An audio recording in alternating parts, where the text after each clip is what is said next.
Hello dear students, welcome back to my channel physics SPC. Electromagnetic induction का एक question.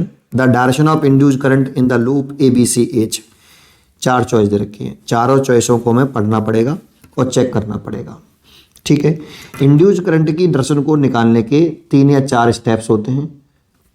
तो पहला step के लिए सबसे पहले तो हमें ये पता होना चाहिए लेंज लॉ, कि लेंज लॉ के अकॉर्डिंग इंड्यूस्ड करंट की डायरेक्शन इस प्रकार होती है कि इंड्यूज करंट उस कॉज का ही अपोज करती है जिसके कारण वो सेल्फ प्रोड्यूस हुई है।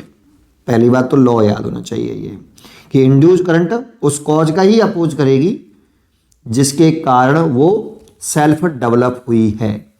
एक पॉइंट ये याद रहना चाहिए। दूसरा पॉइंट क्या याद होना चाहिए, अब कॉज कैसे ढूंढने हैं, हमें कॉज ढूंढना चाहिए सबसे पहले कि इंड्यूज करंट प्रोड्यूस होने का कॉज क्या है। चलो कॉज कैसे ढूंढें, तो देखो फैराडे के फर्स्ट लॉ में जाइए आप। फैराडे का फर्स्ट लॉ कहता है जब किसी कॉइल से लिंक करने वाला मैग्नेटिक फ्लक्स चेंज होता है तो उस कॉइल के क्रॉस एक इंड्यूस ईएमएफ डेवलप होता है, और सर्किट अगर क्लोज हो तो इंड्यूस करंट भी डेवलप होती है। तो इंड्यूस करंट कब डेवलप हुई, जब फ्लक्स में चेंज आया। तो आप फ्लक्स में चेंज आने का कॉज ढूंढ लो, वही इंड्यूस करंट प्रोड्यूस होने का कॉज होगा। जो फ्लक्स में चेंज आने का कॉज होगा वही इंड्यूस करंट प्रोड्यूस होने का कॉज होगा। तो फ्लक्स में आए चेंज का कॉज का हमें अपोज करना है, तब इंड्यूस करंट प्रोड्यूस होगी बेटा। तो इंड्यूस करंट प्रोड्यूस होने का कॉज ढूंढ लिया हमने, फ्लक्स में चेंज आना। अब फ्लक्स में चेंज आने का कॉज हमें ढूंढना पड़ेगा, उसी का हमें विरोध करना पड़ेगा। ठीक है, दूसरा पॉइंट हो गया। अब पहला स्टेप समझो कि सबसे पहले जिस लूप में इंड्यूस करंट की डायरेक्शन पूछ रहा है उस लूप से मैग्नेटिक फ्लक्स लिंक कर रहा है या नहीं कर रहा। अगर मैग्नेटिक फ्लक्स लिंक ही नहीं कर रहा, दैट मीन्स फ्लक्स जीरो है, तो इंड्यूस करंट पैदा ही नहीं होगी। पहला पॉइंट। अगर फ्लक्स लिंक कर रहा है, दूसरा स्टेप हो गया, फ्लक्स अगर लिंक कर रहा है ना, तो चेक करो कि वो फ्लक्स कांस्टेंट है या चेंज हो रहा है। अगर फ्लक्स कांस्टेंट है, लिंक तो कर रहा है, लेकिन अगर वो कांस्टेंट है तब भी इंड्यूस ईएमएफ डेवलप नहीं होगा, इंड्यूस करंट पैदा नहीं होगी। भाई फ्लक्स में चेंज आता है तब इंड्यूस ईएमएफ डेवलप होता है। तो दूसरा पॉइंट, अगर फ्लक्स कांस्टेंट है तो इंड्यूस ईएमएफ डेवलप नहीं होगा। लेकिन अगर फ्लक्स में चेंज आ रहा है तो तीसरा स्टेप है, फ्लक्स में अगर चेंज आ रहा हो तो फ्लक्स में चेंज आने का कॉज ढूंढो कि फ्लक्स में चेंज क्यों आ रहा है। उस कॉज को ढूंढ लोगे तो लेंज लॉ से आप इंड्यूस करंट का उस कॉज का अपोज कर दोगे तो इंड्यूस करंट की डायरेक्शन निकल आएगी। तो सबसे पहले मैं ये चेक करता हूं कि फ्लक्स में चेंज आ रहा है कि नहीं, इस वाले स्टेटमेंट से। पहला पार्ट कर रहे हैं ए, करंट डिक्रीज कर रहे हैं साहब, आई को डिक्रीज कर रहे हैं। ठीक है, ये पहले वाले पार्ट में बोला कि करंट को डिक्रीज कर रहे हैं। देखो ये स्ट्रेट वायर है, तो स्ट्रेट वायर की वजह से सेंटर पे मैग्नेटिक फील्ड निकाल सकते हो। Due to current carrying straight wire इस सेंटर पे मैग्नेटिक फील्ड निकालो। तो करंट की डायरेक्शन ये हो गई। राइट हैंड पाम रूल लगा रहा हूँ, स्ट्रेट वायर से मैग्नेटिक फील्ड की डायरेक्शन निकाल रहा हूँ। तो करंट की डायरेक्शन ये हो गई, फिंगर टुवर्ड द पॉइंट्स हो गया। तो पाम के परपेंडिकुलर आउटवर्ड डायरेक्शन में मैग्नेटिक फील्ड होता है।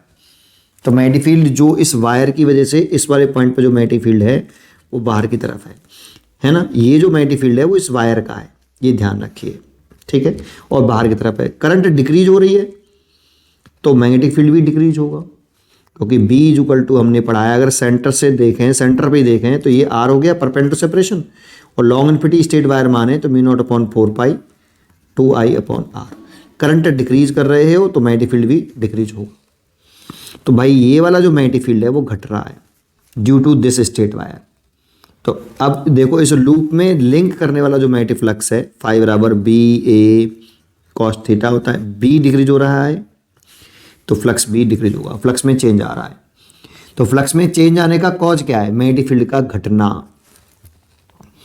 तो अब इंड्यूस करंट जिसमें पैदा होगी वो इस मैग्नेटिक फील्ड के घटने का अपोज करेगी, कहेगी कि नहीं इस मैग्नेटिक फील्ड को घटने नहीं देंगे, डिक्रीज नहीं होने देंगे। तो वो अपना मैग्नेटिक फील्ड उतारेगी, क्योंकि वो भी करंट है, इंड्यूस करंट भी करंट है।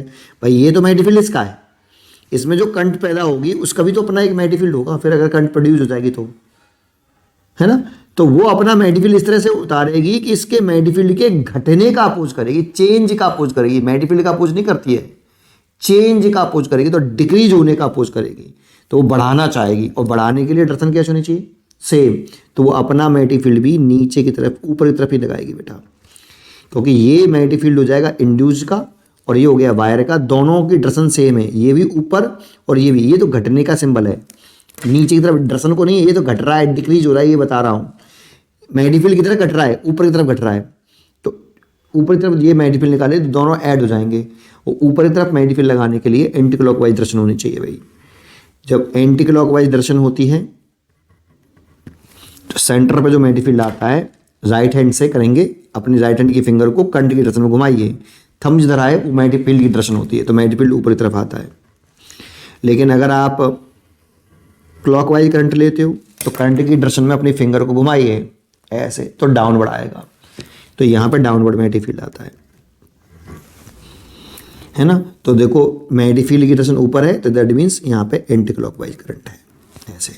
अच्छा, इसमें मैं एक चीज़ लिखना भूल गया हूँ, एक सेकंड, मैं ये लिखना भूल गया कि यहाँ पे ए लिखा हुआ है, यहाँ पे बी लिखा हुआ है और यहाँ पे सी लिखा हुआ है, ठीक है।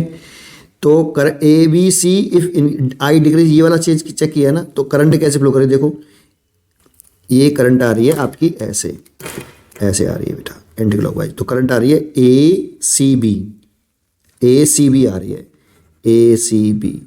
तो डिक्रीज वाले केस में ए बी सी बता रहा है, तो ये तो चॉइस रॉन्ग हो गई है ना, लेकिन डिक्रीज वाला चेक किया हमने।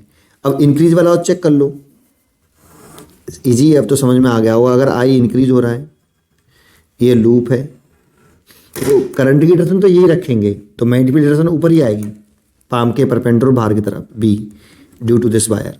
लेकिन अब आई इंक्रीज होगा तो फिर बी भी इंक्रीज होगा, तो ये मैग्नीफील्ड बढ़ रहा होगा ऊपर की तरफ, डायरेक्शन ये है, ये नहीं है, ऊपर की तरफ बढ़ रहा हुआ है ऐसे, ठीक है।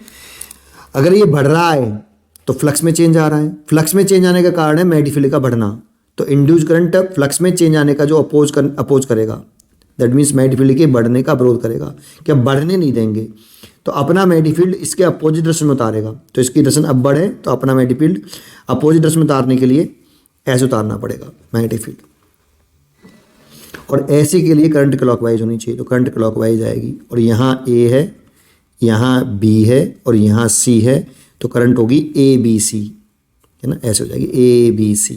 तो करंट अगर आपकी इंक्रीज हो रही है तो करंट फ्लो करेगी ए बी सी, तो देखो ये सही लग रहा है, डी चॉइस इज करेक्ट।